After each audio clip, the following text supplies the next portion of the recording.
Assalamualaikum warahmatullahi wabarakatuh. Perkenalkan kami dari kelompok 11 mata kuliah Ekonomi Pembangunan dari Akuntansi Malam 1 dengan dosen pengampu Pak Afriyadi STME.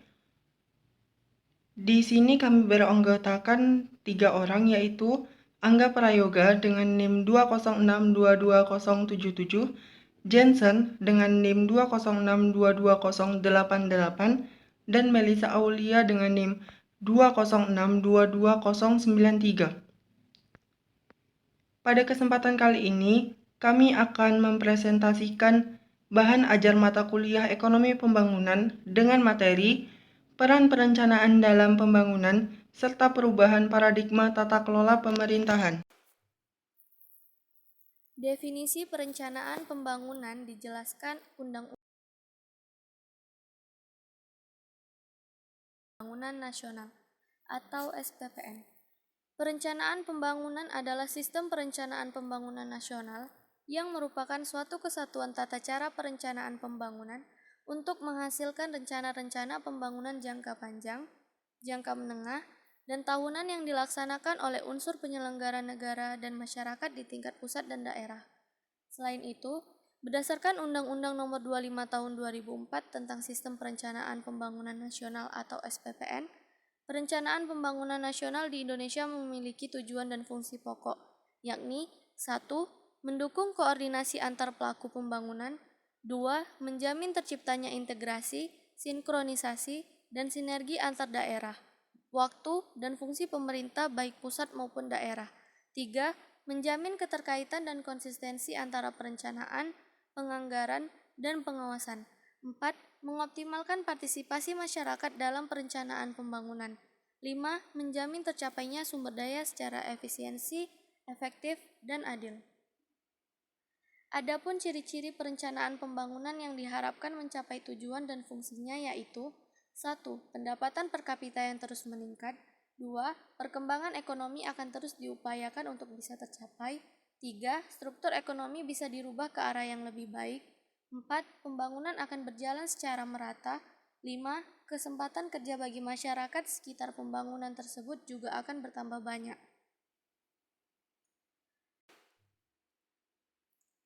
Hakikat perencanaan pembangunan. Perencanaan pada hakikat atau mendatang. Perencanaan merupakan wujud tanggung jawab untuk melakukan pemilihan, karena setiap pemilihan yang dilakukan mengandung konsekuensi. Kita hanya memiliki kebebasan untuk memilih, namun kita tidak memiliki kebebasan dalam menerima konsekuensi sebagai akibat dari pemilihan yang kita lakukan. Dalam konteks organisasi, perencanaan dapat diartikan sebagai suatu proses menetapkan tujuan dan sasaran, menentukan pilihan-pilihan tindakan yang akan dilakukan, dan mengkaji cara-cara terbaik untuk mencapai tujuan masa depan yang telah ditetapkan sebelumnya. Logika perencanaan pembangunan. Yang pertama, ada kegagalan pasar. Dalam menetapkan harga faktor-faktor produksi secara tepat sebagai penyebab terciptanya ketimpangan atau disparitas yang besar antara nilai sosial dan nilai individual atas setiap alternatif proyek investasi. Yang kedua, mobilisasi dan alokasi sumber daya. Perekonomian di negara-negara dunia ketiga pada umumnya tidak memiliki banyak sumber-sumber daya keuangan dan tenaga kerja terampil, sehingga mereka jelas tidak bisa menyia-nyiakannya dalam kegiatan usaha yang tidak produktif. Yang ketiga, dampak perilaku atau psikologis. Bentuk perencanaan pembangunan yang spesifik dapat menimbulkan dampak-dampak perilaku atau psikologis terhadap penduduk dan negara yang bersangkutan. Yang keempat, ada bantuan luar negeri. Adanya suatu perumusan rencana pembangunan secara terperinci seringkali menjadi syarat yang harus dipenuhi pemerintah dan suatu negara-negara dunia ketiga untuk memperoleh bantuan luar negeri, baik dalam kerangka bilateral maupun multilateral.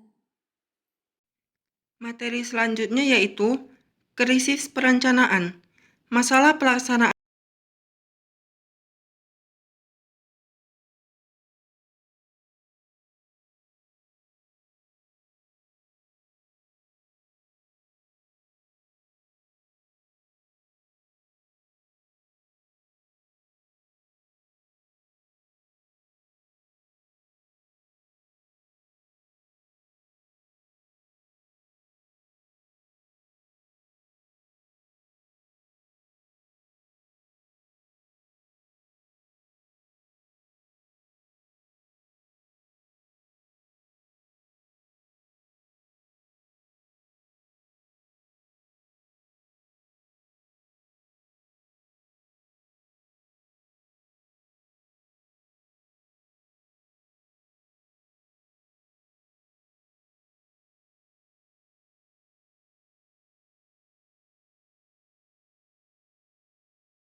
Selanjutnya ada kegagalan pemerintah.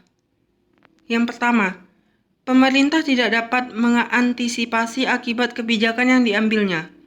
Misalnya, kebijakan penurunan BBM, banyak orang kaya yang menikmati kebijakan tersebut. Kedua, pemerintah terbatas di dalam mengendalikan kebijakan. Misalnya, kebijakan rumah susun sewa murah, di mana pemerintah memberikan kemudahan harga untuk yang miskin, tetapi pihak investor tidak mau. Ketiga, pemerintah dalam membuat kebijakan sering tidak memiliki kemampuan untuk melaksanakannya atau birokrasinya tidak mampu. Keempat, pemerintah terkadang memberikan kebijakan untuk kepentingan perorangan.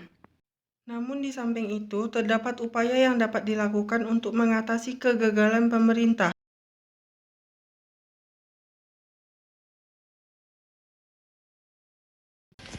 Ekonomi pasar dan politik. Ekonomi pasar adalah sebuah sistem ekonomi yang menetapkan keputusan terkait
untuk menciptakan pertumbuhan ekonomi dan kesejahteraan, tapi juga motif politik yang berkaitan dengan pengamanan kekuasaan. Kekuasaan yang dimaksud merupakan otoritas atau kekuasaan politik yang dimiliki mereka yang membuat kebijakan. Dengan demikian, seseorang mengambil keputusan ekonomi tidak murni hanya karena kepentingan ekonomi, tapi juga mengamankan pekerjaan atau otoritasnya. Jadi dapat didefinisikan bahwa ekonomi politik sebagai keterkaitan antara motif ekonomi dan kekuasaan politik dalam pengambilan keputusan atau tindakan sosial. Tren tata kelola dan reformasi. Reformasi ekonomi merupakan perubahan yang dilakukan untuk memperbaiki tatanan pengatur perekonomian di suatu kelompok masyarakat ataupun negara. Reformasi ekonomi pada dasarnya dilakukan untuk merubah secara fundamental dan permanen cara kegiatan-kegiatan ekonomi diorganisasikan dan diregulasikan. Tujuannya adalah untuk memperbaiki cara perekonomian yang bekerja lebih efisien sehingga makin banyak masyarakat mengalami perbaikan kesejahteraan ekonominya. Era reformasi yang mulai digulirkan 20 tahun silam di negeri ini telah membawa banyak perubahan di berbagai bidang, termasuk ekonomi.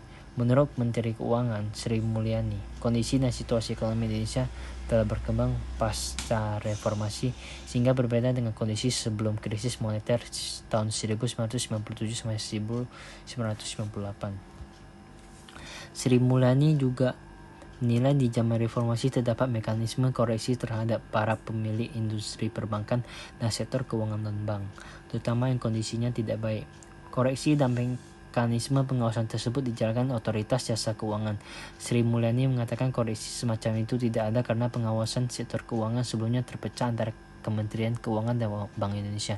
Dia juga menilai bahwa tata kelola pemerintah dan swasta sudah semakin transparan karena banyaknya institusi yang mempublikasikan dari keseluruhan neracanya sebagai perusahaan terdaftar. Begitu juga dengan mekanisme nilai tukar yang dinilai bahwa sekarang lebih fleksibel. Meski dikatakan fleksibel, namun nilai tukar mata uang masih dapat dikatakan dalam keadaan stabil atau tetap terjaga.